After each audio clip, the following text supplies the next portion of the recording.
Assalamualaikum warahmatullahi wabarakatuh. Salam sejahtera untuk kita semua. Setelah saya menjelaskan tentang pengantar kimia medisinal organik, saya akan masuk pada satu materi yang berjudul hubungan struktur sifat kimia fisika dengan proses absorpsi, distribusi, dan ekskresi obat. Pada bab ini, kita akan mengetahui bagaimana struktur dan sifat kimia fisika itu mempengaruhi absorpsi, distribusi, dan ekskresi suatu obat di dalam tubuh. Nah, seperti kita ketahui sendiri bahwa setelah obat masuk ke dalam tubuh, akan ada beberapa proses ya yang ada di dalam tubuh. Nah, baik masuknya secara oral, parenteral, dermal, atau cara lainnya, obat ini tetap akan mengalami suatu proses absorpsi, distribusi, metabolisme, dan ekskresi. Nah, selain proses tersebut, ya, kemungkinan obat itu juga akan mengalami proses fisika dan proses modifikasi kimia. Jadi, modifikasi fisika ini melibatkan bentuk sediaan atau formulasi obat, sedangkan untuk modifikasi kimia ini nanti akan berkaitan dengan perubahan struktur molekul obat, di mana semuanya ini dapat mempengaruhi respon biologis obat di dalam tubuh. Baik, jika kita gambarkan proses absorpsi dan distribusi obat di dalam tubuh manusia itu bisa digambarkan seperti ini, yang ada di dalam gambar. Nah, ini adalah proses suatu obat, ya, mulai dari absorpsi di dalam tubuh hingga obat ini bisa berikatan dengan reseptor hingga bisa menimbulkan suatu respon biologis. Ini adalah gambaran secara prinsipal ya. Jadi di sini ada 3 layer ya. Layer 1, 2, dan 3 ini merupakan membran biologis yang ada di dalam tubuh. Kemudian di antara membran biologis ini akan ada cairan. Nah, ada cairan intravaskuler, ada cairan interstisial, dan interseluler. Kesemuanya ini harus dilewati oleh obat agar bisa berikatan dengan reseptor. Pada prinsipnya, setelah diabsorpsi, obat akan masuk ke cairan tubuh dan distribusikan ke organ-organ dan jaringan-jaringan seperti otot, lemak, jantung, dan hati. Nah, sebelum mencapai reseptor, obat ini harus bisa melewati beberapa cairan sel, di mana cairan sel ini kalau kita bicara tentang cairan, maka dia akan memiliki sifat polar. Nah, molekul obat ya yang tidak terlalu atau yang tidak bisa terlarut dalam suatu cairan tubuh ini, dia tidak akan bisa diangkut secara efektif ke permukaan reseptor. Jadi dia tidak akan berikatan dengan reseptor karena dia tidak bisa menyamakan sifatnya dengan cairan sel, di mana cairan sel ini bersifat polar.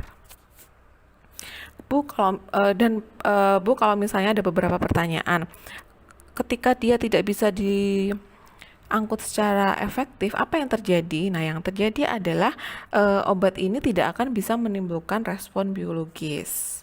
Nah, apa yang harus dilakukan? Yang harus dilakukan adalah molekul obat ini harus melakukan beberapa modifikasi kimia dan enzimatik agar dapat terlarut dengan cairan biologis tubuh. Tujuan dari adanya modifikasi kimia dan enzimatik ini agar obat dapat terlarut walaupun sedikit ya dalam cairan luar sel agar bisa diangkut sehingga bisa berikatan dengan reseptor. Nah, yang terpenting adalah ada molekul obat yang harus tetap utuh, atau kalau kita istilahkan dia harus dalam bentuk tidak terdisosiasi pada waktu dia mencapai reseptor. Ya, dan jumlahnya juga harus cukup untuk dapat menimbulkan respon biologis. Nah, secara garis besar seperti itu. Jadi ada beberapa rintangan suatu obat agar bisa mencapai reseptor, di mana pada prinsipnya obat ini harus berada dalam keadaan tetap utuh atau tidak terdisosiasi agar bisa berikatan dengan reseptor dan bisa menimbulkan respon biologis. Selain itu, yang diperhatikan adalah jumlahnya juga harus bisa cukup agar dia bisa menimbulkan respon biologis. Dalam perjalanan suatu obat itu bisa mencapai reseptor, ya, ada beberapa fase yang akan menentukan terjadinya aktivitas biologis obat. Di dalam diagram ini, ya, diagram alir ini ada 3 fase yang kita lihat, ya. Ada fase farmasetik, fase farmakokinetik, dan fase farmakodinamik.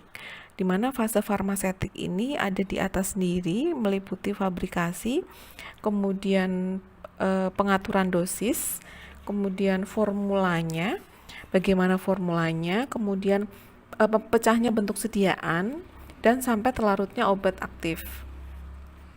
Fase ini atau fase farmasetik ini berperan dalam ketersediaan obat untuk bisa diabsorpsi oleh tubuh. Nah, setelah obat mengalami fase farmasetik, obat akan mengalami fase farmakokinetik di dalam tubuh. Di mana fase farmakokinetik ini meliputi yang tadi saya jelaskan, yaitu absorpsi, distribusi, metabolisme, dan ekskresi. Nah, peran dari fase ini adalah menjaga ketersediaan obat untuk bisa mencapai target atau reseptor, di mana agar bisa menimbulkan respon biologis. Ya. Nah, ketika obat sudah mencapai fase farmakokinetik, dia akan mencapai fase farmakodinamik, di mana fase ini adalah fase yang mana akan terjadi interaksi antara obat dan reseptor dalam jaringan. Nah, fase inilah yang akan menentukan timbulnya respon biologis. Nah, dari diagram ini, teman-teman akan bisa mengetahui secara garis besar bagaimana perjalanan obat di dalam tubuh hingga bisa menimbulkan respon biologis. Dalam fase farmakodinamik, ya, ada beberapa perjalanan lagi. Kalau kita lihat secara detail, obat ini ada yang berikatan dengan reseptor dan ada juga yang tidak. Nah, ketika obat ini sebelum berikatan dengan reseptor, ini obat ini disebut obat bebas. Nah, obat bebas ini akan mengalami beberapa kemungkinan proses. Yang pertama, bisa langsung berikatan dengan reseptor sehingga bisa menimbulkan respon biologis. Dia juga bisa masih disimpan dalam depo jaringan tubuh, atau bisa juga dia berikatan dengan protein plasma, ya. Atau bisa juga dia mengalami beberapa metabolisme, ya, di mana metabolisme ini ada banyak, ya, ada obat yang mengalami bioaktivasi, di mana obat ini mula-mula tidak aktif, di mana setelah mengalami metabolisme dia akan menghasilkan senyawa aktif. Nah, ini disebut dengan bioaktivasi. Nah, kalau misalnya yang kedua, ini metabolisme yang disebut bioinaktivasi, di mana obat aktif akan dimetabolisis menjadi metabolit yang lebih polar dan tidak aktif, kemudian diekskresikan. Nah, ini bisa jadi bioinaktivasi juga terjadi pada obat bebas. Kemudian bisa juga menghasilkan biotoksifikasi, yaitu obat aktif akan dimetabolisis menghasilkan metabolit yang bersifat toksik. Nah, jadi ada beberapa proses yang akan dilalui oleh obat ketika obat tersebut masuk ke fase farmakodinamik, ya. Atau bisa juga obat ini langsung diekskresikan. Nah, ini bisa jadi terjadi hal-hal seperti ini.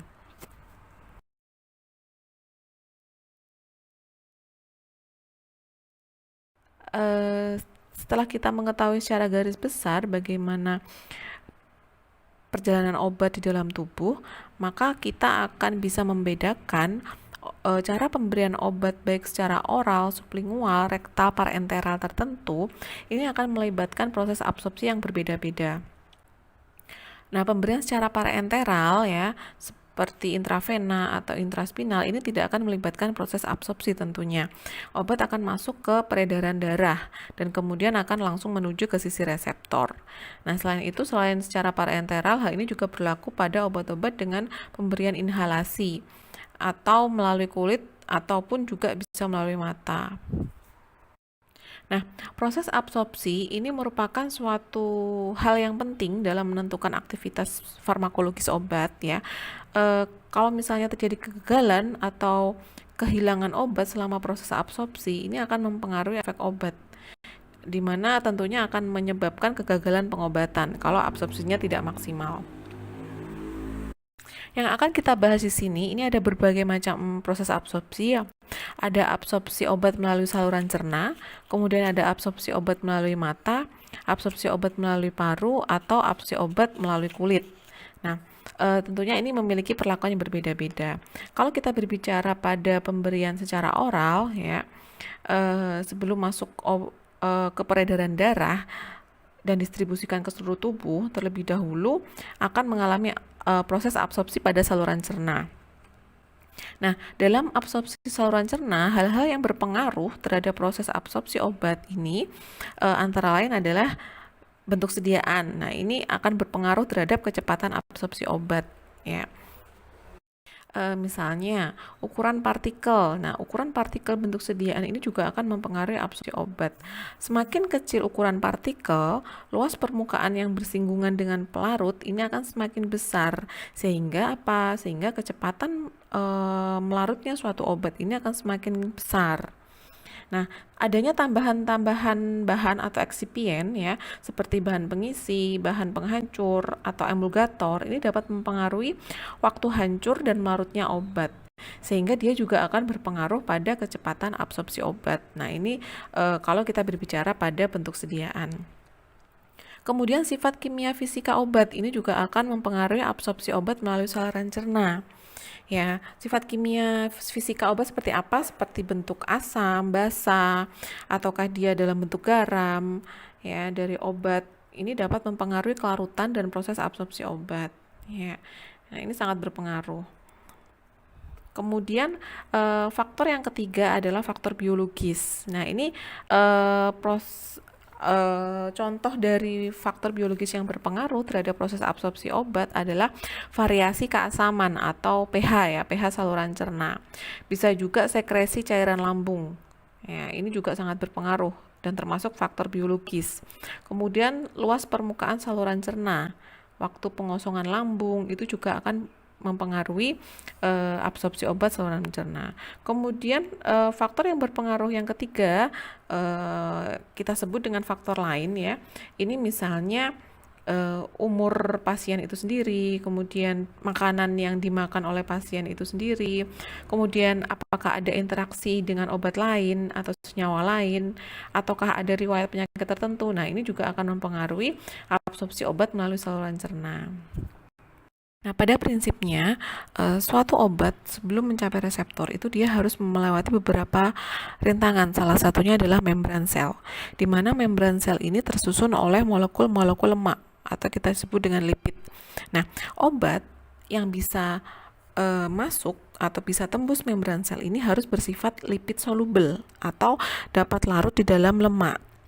Ya, kalau kita bandingkan dengan bahan obat yang larut dalam air, dia tidak akan lebih mudah menembus membran. Jadi ketika dia masuk ke dalam membran sel sebelum untuk bisa menembusnya, obat ini harus bersifat lipid soluble. Ya. Nah, sifat kelarutan ini, larut dalam lemaknya ini, ya ini dinyatakan dengan secara fisika itu dinyatakan disebut dengan koefisien partisi. Ya, dimana artinya adalah angka yang menunjukkan perbandingan kelarutan obat di dalam lemak dan air. Ya, ini ada rumusnya, dimana indikatornya adalah ketika koefisien partisinya itu lebih dari 1, maka dia bersifat lipofilik. Artinya dia suka lemak atau larut dalam lemak, sehingga dia lebih mudah untuk menembus membran sel. Tapi kalau misalnya koefisien partisinya itu kurang dari 1, maka dia bersifat water soluble atau larut dalam air. Ya. Nah, ini ada kaitannya dengan derajat ionisasi. Derajat ionisasi itu adalah banyaknya obat yang terionkan ketika dilarutkan di dalam air.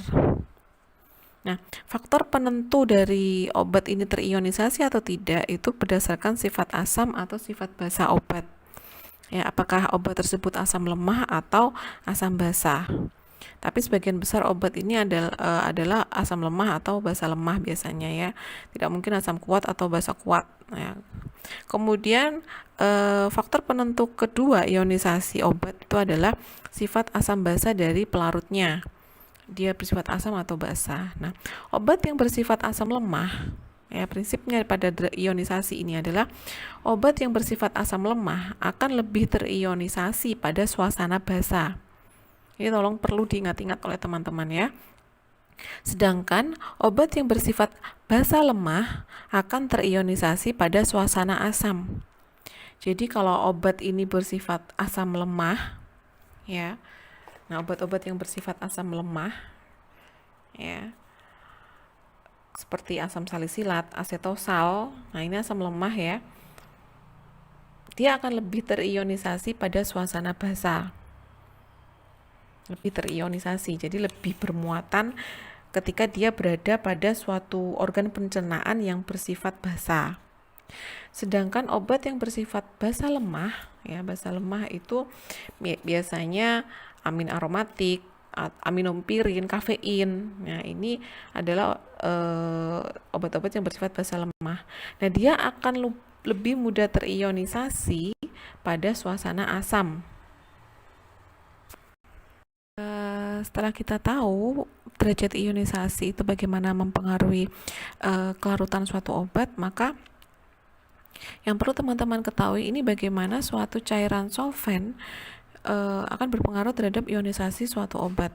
Nah, untuk obat-obat asam lemah, prinsipnya adalah ketika pH itu lebih dari pKa. Nah, pKa teman-teman sudah tahu ya, persamaan Henderson-Hasselbalch, pKa sama dengan pH plus log Cu per Ci ya.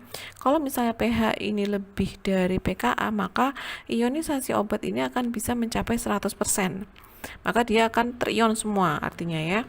Tapi kalau misalnya pada pH, di mana pH itu kurang dari nilai pKa solvent, maka ionisasi ini bisa mencapai 0%, artinya dia tidak terionisasi obat ini.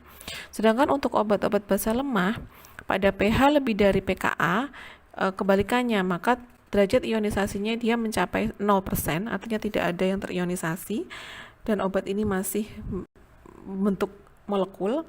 Kemudian ketika pH-nya kurang dari pKa, maka ionisasi ini bisa mencapai 100%. Nah, ketika pada titik di mana pH larutan sama dengan pKa senyawa obat, maka baik obat asam lemah maupun basa lemah ini berada dalam proporsi 50% terionisasi dan 50% tak terion. Ya, seperti itu. Itu tolong diingat-ingat 3 prinsip yang tadi saya jelaskan.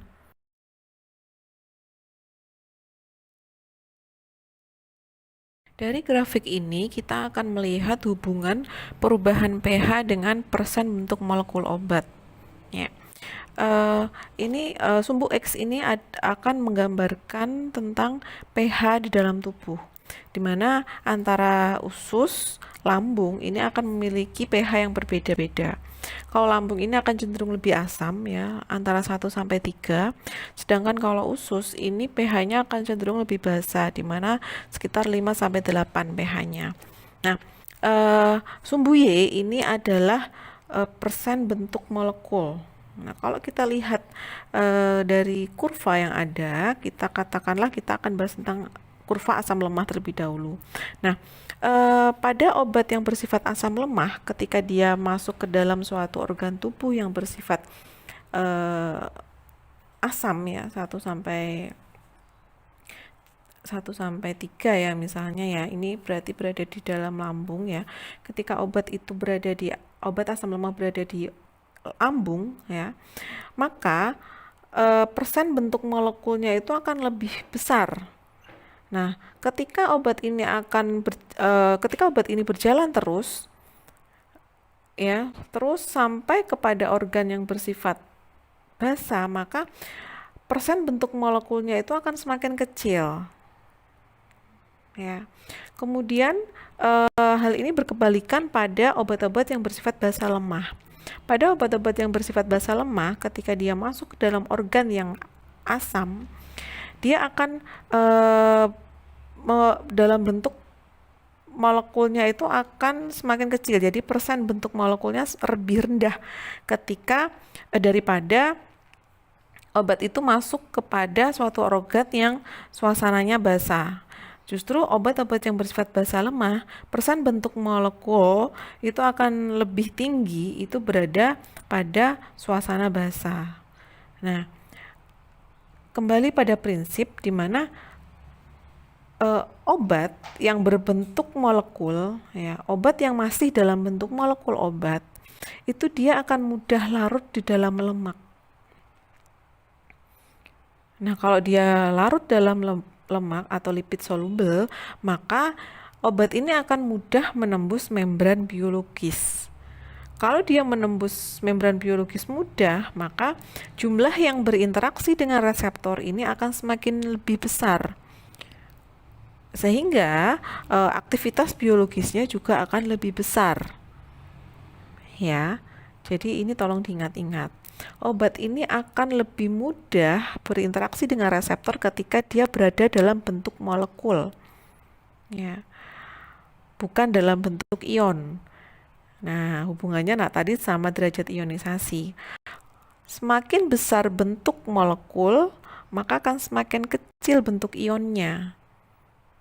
Nah, begitu. Ini adalah contoh dari absorpsi obat yang bersifat basa lemah. Ya, ini digambarkan ada lambung, ada usus, ya. Di dalam gambar ini kalau kita jelaskan itu suatu obat yang bersifat basa lemah, ya, bila diberikan melalui oral, ya, dalam lambung yang bersifat asam 1-3 itu, ya, maka sebagian besar akan menjadi bentuk ion. Dimana kalau dalam bentuk ion, maka dia akan mempunyai kelarutan di dalam lemak yang sangat kecil, sehingga obat ini akan sukar menembus membran lambung. Nah, obat-obat yang berbentuk ion ini kemudian akan meneruskan perjalanannya masuk ke usus halus di sini, ya, dimana usus ini akan bersifat agak basah, yaitu sekitar 5-8. Nah, ketika obat dalam bentuk ion ini masuk ke dalam usus, maka dia akan berubah menjadi bentuk yang tidak terionisasi. Artinya derajat ionisasinya kecil, ya. Dia karena berubah menjadi bentuk tak terion. Nah, bentuk yang tak terion ini mempunyai kelarutan di dalam lemak yang besar, sehingga mudah terdifusi menembus membran usus. Nah, lantas bagaimana pada obat-obat yang bersifat asam lemah? Seperti apa? Nah, pada obat-obat yang bersifat asam lemah, ya, seperti tadi yang saya sebutkan contoh-contoh obatnya,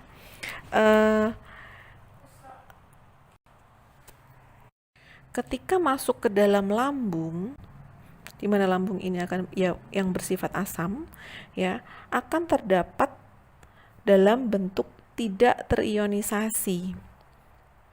Jadi obat-obat yang asam lemah ketika masuk ke dalam lambung, dia akan menjadi bentuk yang tidak terionisasi, di mana obat ini akan mudah larut di dalam lemak, sehingga akan mudah menembus membran lambung.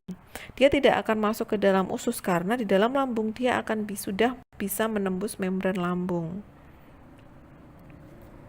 Ini adalah contoh dari perbandingan absorpsi beberapa obat yang bersifat asam atau basa pada berbagai pH lambung dan usus halus tikus, ya. Saya ambil contoh misalnya asam salisilat yang merupakan asam lemah. Nah, pada pH 1, ya, di lambung tikus itu justru akan lebih banyak terabsorpsi, ya, karena bersifat asam di situ. Jadi obat yang bersifat asam lemah masuk ke dalam lambung yang bersifat asam, maka dia akan lebih besar bentuk molekulnya sehingga bisa menembus membran sel. Otomatis persen absorpsinya akan lebih besar daripada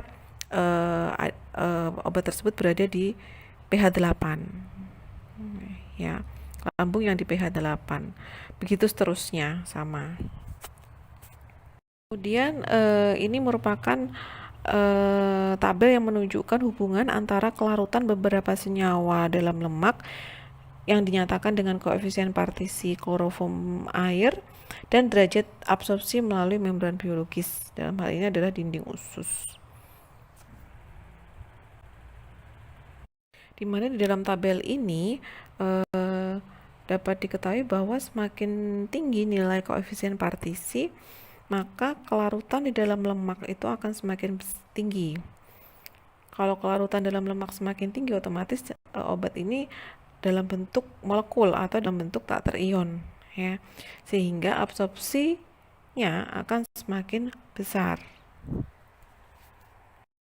Setelah obat itu telah terabsorpsi, obat akan masuk ke peredaran sistemik. Nah, molekul obat ini secara serentak akan didistribusikan ke seluruh jaringan dan organ tubuh. Melalui proses distribusi ini, molekul obat yang aktif ini akan mencapai jaringan reseptor. Nah, proses distribusi dan eliminasi obat ini berlangsung secara bersamaan, di mana pada umumnya proses distribusi obat akan lebih cepat dibanding dengan proses eliminasi. Nah, ada beberapa faktor yang mempengaruhi kecepatan dan besarnya distribusi obat. Di antaranya adalah sifat kimia fisika obat, ya, terutama pada kelarutannya di dalam lemak yang tadi sudah dibahas, kemudian sifat membran biologisnya, kemudian kecepatan distribusi aliran darah pada jaringan dan organ tubuh, kemudian ikatan obat dengan sisi kehilangan, kemudian adanya pengangkutan aktif dari beberapa obat, dan massa atau bobot atau volume jaringan itu sendiri. Nah, ini akan mempengaruhi kecepatan dari distribusi obat.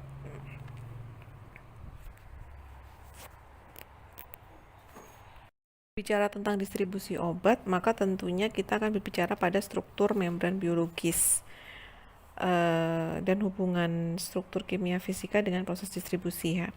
Nah, pada struktur membran biologis ini fungsinya ada dua. Yang pertama adalah dia sebagai penghalang dengan sifat permeabilitasnya yang khas. Kemudian yang kedua adalah sebagai tempat untuk reaksi biotransformasi energi, di mana komponen dari struktur membran biologis itu ada lapisan lemak, ada protein, dan ada mukopolisakarida seperti yang kita lihat di dalam gambar itu, ya. Itu ada gambar dari kurang lebih membran biologis, di mana struktur membran biologis itu ada bermacam-macam, ada yang disebut Singer dan ada yang disebut dengan Nicholson. Model struktur Singer dan Nicholson ini yang lebih umum kita ketahui, di mana dia ini memiliki berbagai macam posisi lemak atau proteinnya, ya, di mana dia proteinnya ini tersebar di antara lemak biomolekul. Ada yang proteinnya ini posisinya integral, ada juga yang posisinya perifer. Pada umumnya dalam terdistribusi suatu obat ini bisa menggunakan dua cara, ada difusi aktif dan difusi pasif. Dimana difusi pasif yang biasanya digunakan oleh obat untuk bisa terdistribusi di dalam tubuh itu bisa difusi pasif melalui pori, kemudian difusi pasif dengan cara melarut di dalam lemak penyusun membran biologis, dan juga bisa dengan difusi pasif terfasilitasi. Sedangkan untuk difusi aktif ini ada dua cara, ada dengan transport aktif dan pinositosis. Selain itu, ketika kita berbicara tentang interaksi obat dengan biopolimer, ini juga mempengaruhi aktivitas distribusi obat, di mana ini akan mempengaruhi awal kerja, kemudian mempengaruhi masa kerja dan besar efek biologis obat, ya.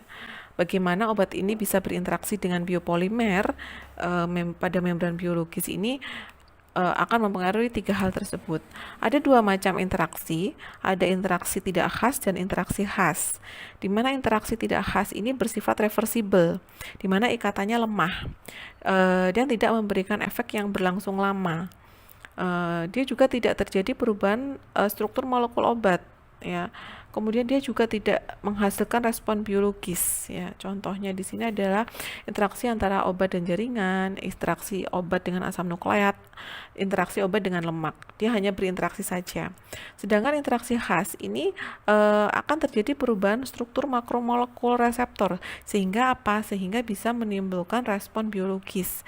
Nah, ini contoh interaksinya adalah interaksi obat dengan reseptor. Nah, ini baru bisa menimbulkan respon biologis.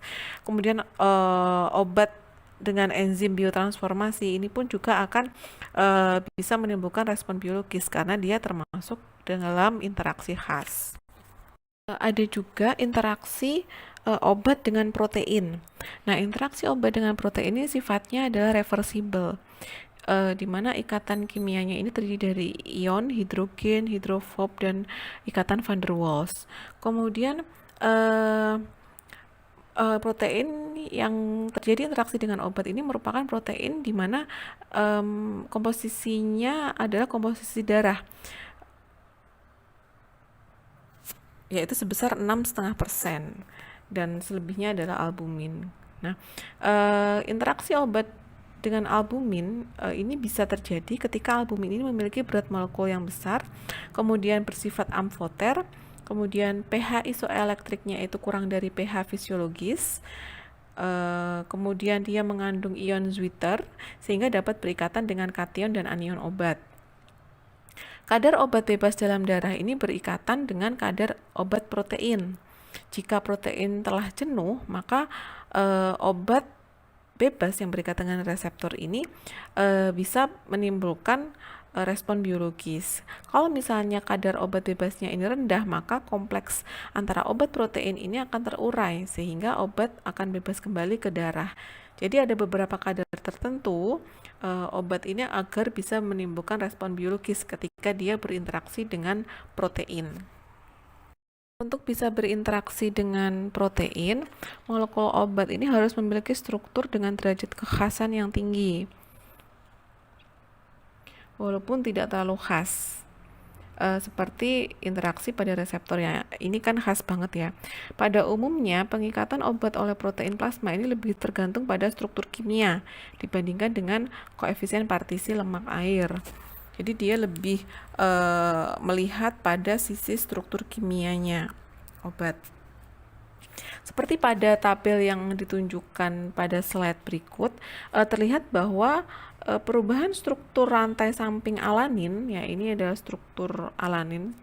Kalau kita lihat adanya perubahan-perubahan rantai sampingnya, misalnya hilangnya atom iodida, kemudian perubahan gugus fungsi hidroksilfenol, ini akan menurunkan penggabungan antara analog suatu obat ini dengan protein albumin plasma secara drastis. Selain dengan protein plasma, obat bisa juga berinteraksi dengan jaringan, membentuk suatu depo jaringan yang berada di luar plasma darah.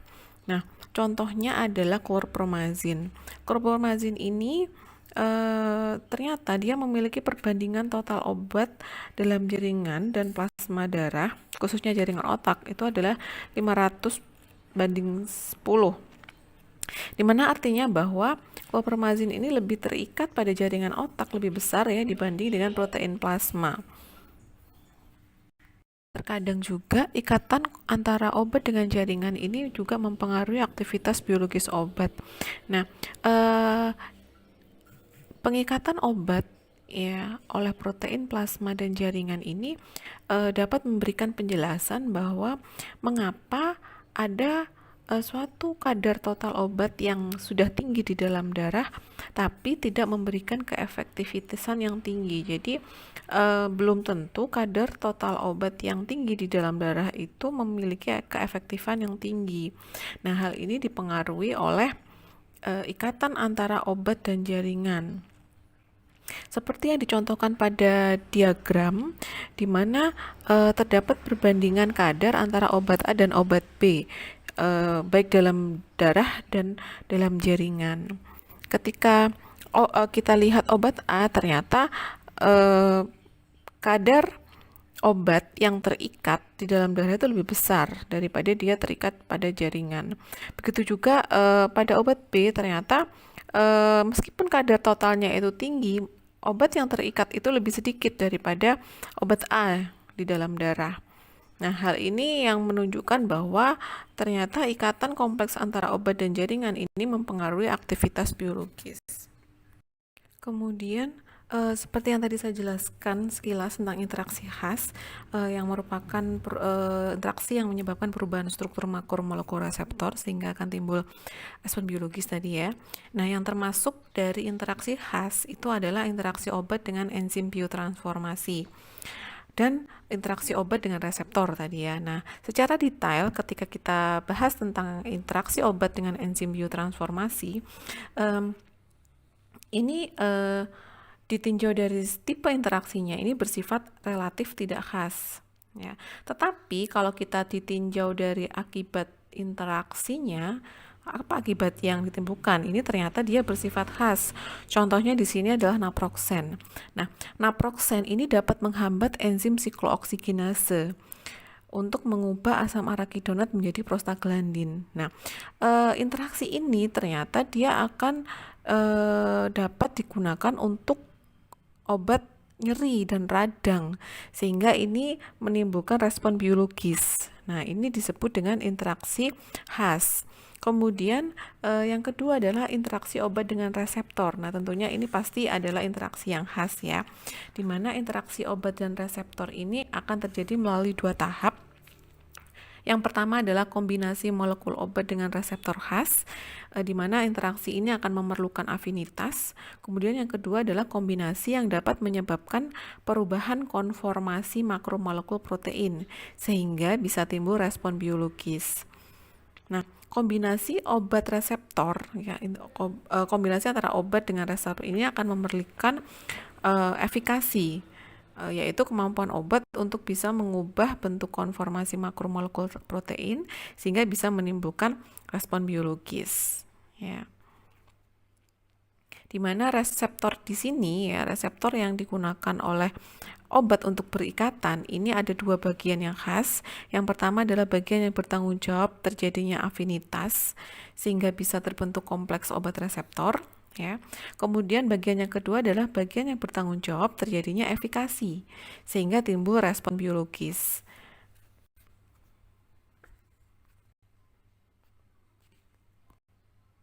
Ini merupakan contoh interaksi beberapa obat dengan reseptor khasnya dan respon biologisnya yang dihasilkan. Misalnya reseptor adenyl siklase, ini kan reseptor yang khas ya, di mana reseptor ini hanya bisa menerima obat epinefrin. Kalau misalnya reseptor adenyl siklase ini akan berikatan dengan epinefrin, maka respon biologis yang dihasilkan adalah adrenergik. Nah, begitu juga reseptor-reseptor lain. Setelah kita membahas tentang proses absorpsi obat di dalam tubuh dan proses distribusi obat di dalam tubuh, maka yang sekarang kita akan membahas tentang proses ekskresi obat. Nah, sebagian besar obat itu diekskresikan keluar tubuh. Nah, sekarang seperti kita ketahui sendiri bahwa organ-organ ekskresi ini bisa melalui paru-paru, bisa melalui ginjal, empedu, atau hati, dan sebagian kecil dengan kadar yang rendah biasanya diekskresikan melalui air liur atau air susu ibu. Akan kita bahas satu-satu tentang ekskresi obat. Yang pertama adalah ekskresi obat melalui paru. Nah, obat yang diekskresikan melalui paru ini terutama adalah obat yang digunakan secara inhalasi. Ya, misalnya siklopropan seperti itu. Nah, sifat fisik yang menentukan kecepatan ekskresi obat melalui paru itu adalah koefisien partisi antara darah dan udara. Obat yang mempunyai koefisien partisi kecil antara darah dan udara, ya seperti siklopropan, ini diekskresikan dengan cepat. Jadi semakin kecil koefisien partisinya, maka proses ekskresinya akan semakin cepat. Sedangkan obat dengan koefisien partisi darah udara ini besar, maka ekskresinya akan lebih lambat. Itu prinsip daripada ekskresi obat melalui paru. Sedangkan pada ekskresi obat melalui ginjal ini akan berbeda lagi, bahwa di mana salah satu jalan terbesar ya termasuk ginjal itu. Jadi ginjal itu merupakan jalan terbesar untuk obat diekskresi. Nah, ekskresi melalui ginjal ini melibatkan 3 proses. Ada penyaringan glomerulus, kemudian ada sistem absorpsi kembali di dalamnya secara pasif ya. Hal ini terjadi pada tubulus ginjal dan proses seleksi aktif pada tubulus ginjal. Nah, proses yang pertama adalah proses penyaringan glomerulus. Nah, ginjal ini menerima sekitar 25% cairan tubuh dari curah jantung, ya.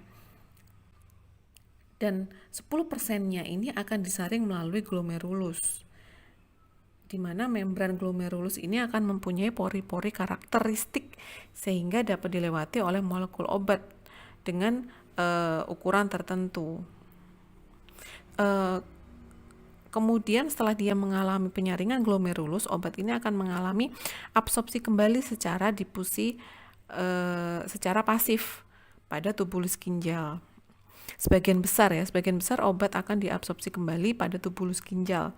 Tentunya prosesnya adalah secara difusi pasif biasanya. Nah, absorpsi kembali molekul obat ke membran tubular ya itu tergantung dari sifat kimia fisika obat itu sendiri. Nah, sifat kimia fisika ini kan bisa seperti ukuran molekulnya, kemudian koefisien partisinya seperti apa. Nah, obat yang bersifat polar atau obat yang bersifat sukar larut dalam lemak, ya berarti dia suka larut dalam air ya. Ini tidak diabsorpsi kembali oleh membran tubulus.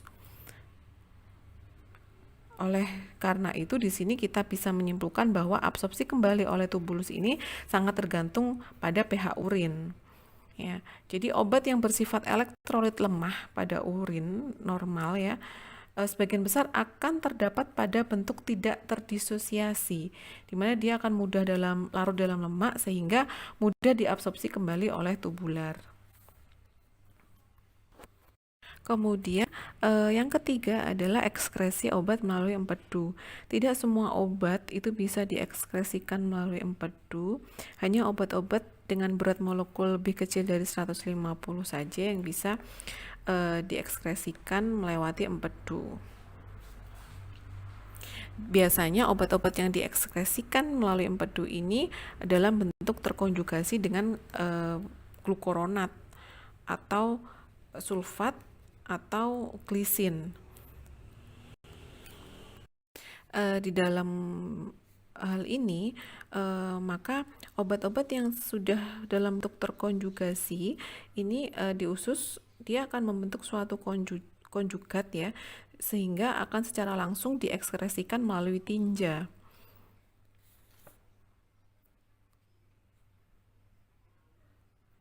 Contohnya obatnya di sini adalah penisilin rifampicin.